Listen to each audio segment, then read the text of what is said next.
और अब बात चीन की। इस बार चीन ने नई हिमाकत अरुणाचल प्रदेश में की है। यहां चीन ने भारत के एक 17 साल के युवक को किडनैप कर लिया है। सुनने में आपको जरूर अजीब लग रहा होगा, लेकिन ये सच है कि जो दुनिया की सबसे बड़ी सेना होने का दावा करती है, चीन की वो पीएलए अब नाबालिग युवकों का अपहरण कर रही है। पूरी रिपोर्ट देखिए। यह है मीरम तोराम, अरुणाचल प्रदेश का वो युवक जिसका चीन की सेना ने अपहरण कर दिया है। अरुणाचल प्रदेश के सांसद तापिर गांव के इस ट्वीट से सबसे पहले ये जानकारी मिली, जिसमें उन्होंने लिखा, चीनी सेना ने 17 साल के मीरम तारोन को 18 जनवरी को भारतीय सीमा के अंदर से अगवा कर दिया।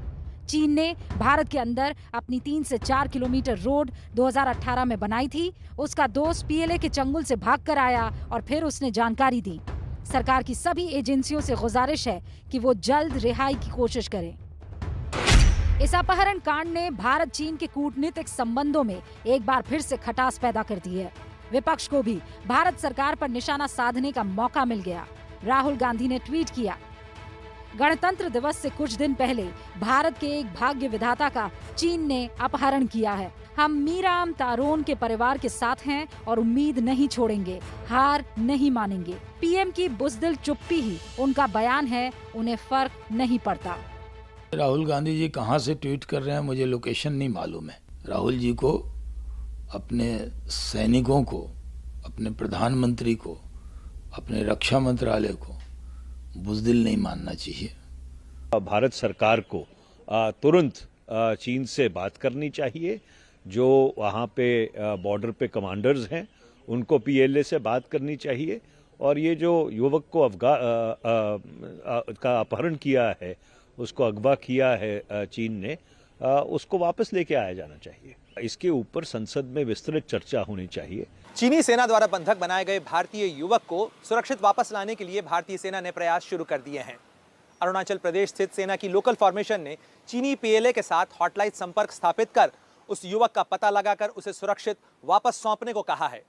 हालांकि बताया जाता है कि चीनी पीएलए की तरफ से फिलहाल जवाब का इंतजार किया जा रहा है। हमारे जो ये लड़का है उनको किडनैप किया गया है, तो बहुत ही अनफॉर्चुनेट बात है कि हमारे अरुणाचल में अभी भी चीन के लोग घुसपैठी कर रहे हैं। सितंबर 2020 में भी चीन की पीएलए सेना ने भारत के 5 युवकों को बंदी बना लिया था। ये 5 युवक जंगल में शिकार के लिए गए थे और इस दौरान रास्ता भटक कर चीन के सीमा क्षेत्र में प्रवेश कर गए।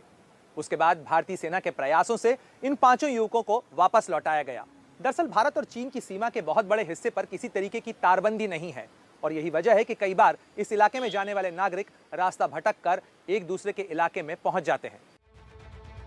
पिछले कुछ दिनों से चीन एक बार फिर से वो सारे काम कर रहा है जिससे भारत और उसके कूटनीतिक संबंध खराब हों। जैसे लद्दाख में चीन अपनी हरकतों से बाज नहीं आ रहा है। चीन पेंगोंग झील पर एक पुल बना रहा है। सैटेलाइट की तस्वीरों से इसका खुलासा हुआ है। ये पुल झील के उत्तरी छोर को दक्षिणी छोर से जोड़ रहा है। पुल बनने से दोनों छोरों की दूरी घट जाएगी। 200 किलोमीटर की दूरी 40 से 50 किलोमीटर की हो जाएगी। हाल के ही दिनों में चीन की एक और हिमाकत की खबर भूटान से भी आई। चीन भूटान के विवादित क्षेत्र में गांव का निर्माण कर रहा है। ये जगह डोकलाम से सिर्फ 30 किलोमीटर दूर है। चीन की इस हिमाकत का पता भी सैटेलाइट की तस्वीरों से चला है। इस इलाके में चीन 166 इमारतें और सड़क बना रहा है। डोकलाम का ये इलाका साल 2017 में खबरों में आया था। तब भारतीय सेना और चीनी सेना के बीच 73 दिनों तक यहाँ डेडलॉक रहा था। भारतीय सेना के मुंह तोड़ जवाब के बाद चीनी सेना को आखिरकार यहाँ से पीछे हटना पड़ा। चीन यहाँ सड़क बनाने की कोशिश में था, लेकिन भारत ने उसे रोक दिया था। सवाल यह है कि क्या ये शी जिनपिंग की ध्यान भटकाऊ नीति है, क्योंकि अपने देश में जिनपिंग पूरी तरह से विफल माने जा रहे हैं। जिनपिंग कोरोना और आर्थिक मोर्चे पर फेल माने जा रहे हैं। तो क्या इसीलिए वो फिर से भू माफिया वाली भूमिका में आ रहे हैं?